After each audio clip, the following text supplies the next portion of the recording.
Hey guys, how's it going everybody? My name is Blitzwinger, and ladies and gents, welcome back to a brand new LEGO DC Supervillains video, and this is a special one because we finally have a brand new piece of DLC. I'm not gonna lie, I will agree with everybody that has mentioned this to me, whether it be through Instagram or Twitter or even YouTube. Many of you guys have messaged me and said that the release schedule for the DLC on LEGO DC Supervillains has been very weird, and I agree with you, probably just more so because we haven't really been getting any type of communication of when what will be available. So because of that, that has made the entire release schedule for DLC a little bit odd.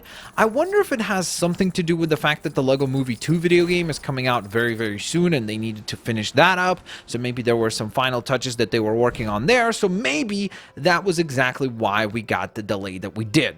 Nevertheless, though, we finally have a brand new DLC character pack which features the DC movie designs for many of our favorite DC characters. So we're going to go through them here today, and I want to hear from you guys down in the comment section below which is your personal favorite from all the designs. I'm not going to lie to you guys, the reason why I brought the regular classic comic book Superman out is because I almost feel like this is a perfect rendition to let you know of the difference between the Man of Steel iteration of Superman, or even I would say maybe the Man of Steel kind of tone versus what many DC fans want from Superman. I think you can kind of tell between just the two iterations of these characters. They really captured that really well. Yes, this is a much more serious and darker tone for Superman, and that works for a character like Batman, for example. In fact, that's what we want to see in films like The Dark Knight, Batman Begins, Dark Knight Rises. It worked really well. But then to take that same paintbrush and paint the rest of the universe in DC in the same way, I think that was where a lot of the issues arose.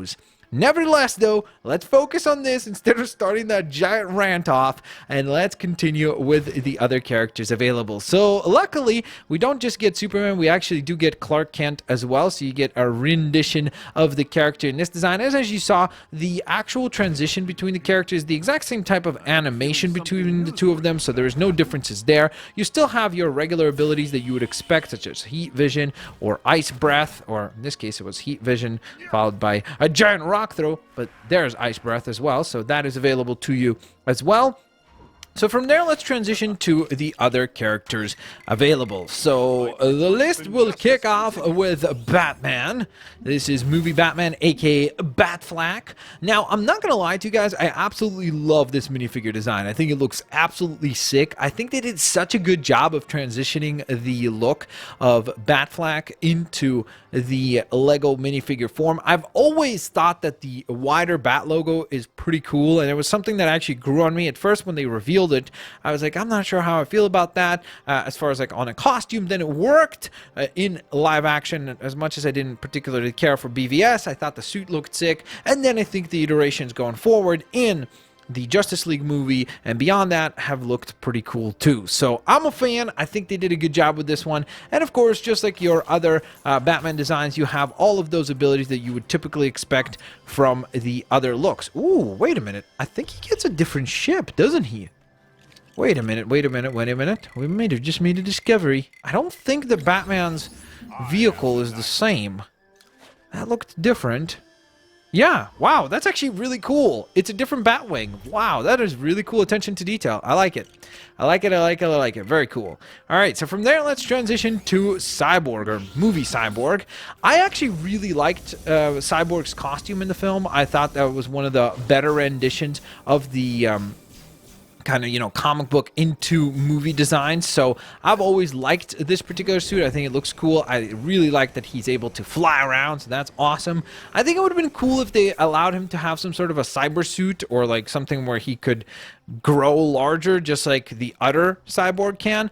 Unfortunately, that wasn't something that was included, but at the same time you could make the argument that, hey, it wasn't something he did in the movie, so why would the minifigure be able to do that? So I get it. That's a fair point and a fair argument to make.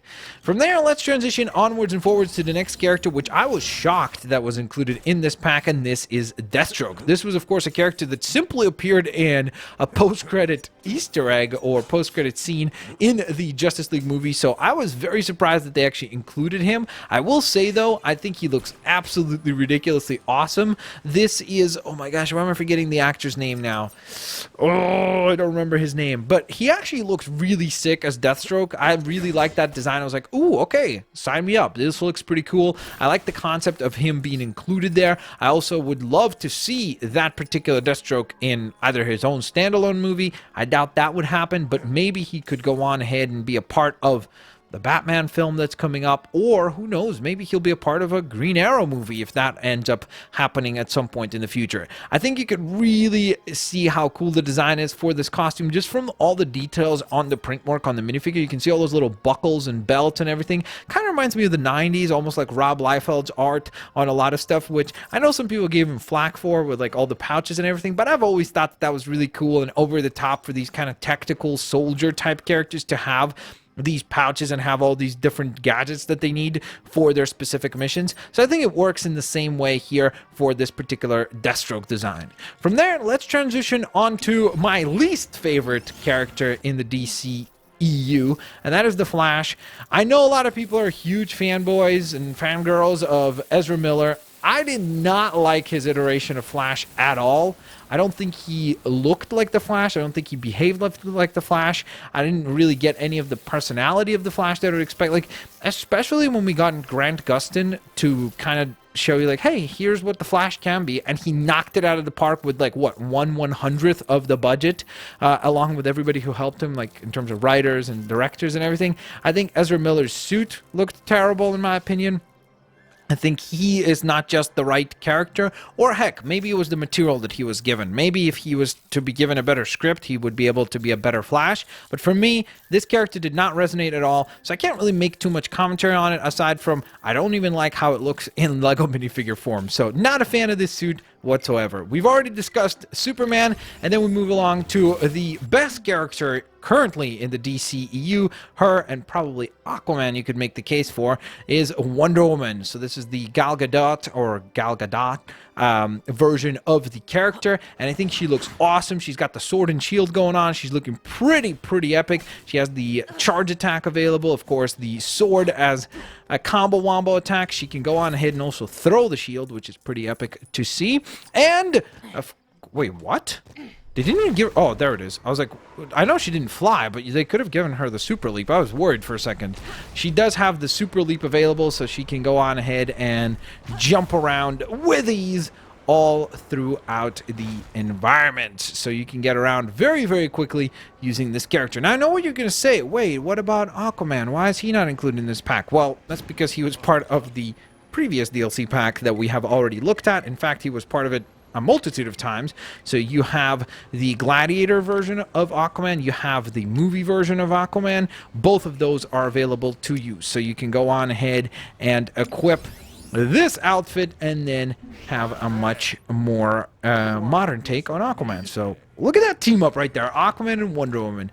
That would be one heck of a team up. Hopefully we'll get to see that at some point in the future. Nevertheless, ladies and gents, that was the showcase for the entire DC movie character pack for LEGO DC Supervillains. Like I said, I'm a big fan of several of the designs in this particular pack. I really like the Wonder Woman design. I love the Deathstroke design. I think Superman is really cool as well. Plus, I'm not going to lie to you guys, I enjoyed Man of Steel. I didn't like BVS, and I didn't particularly care for Justice League. I thought it was fun, but I didn't love the iterations of those characters.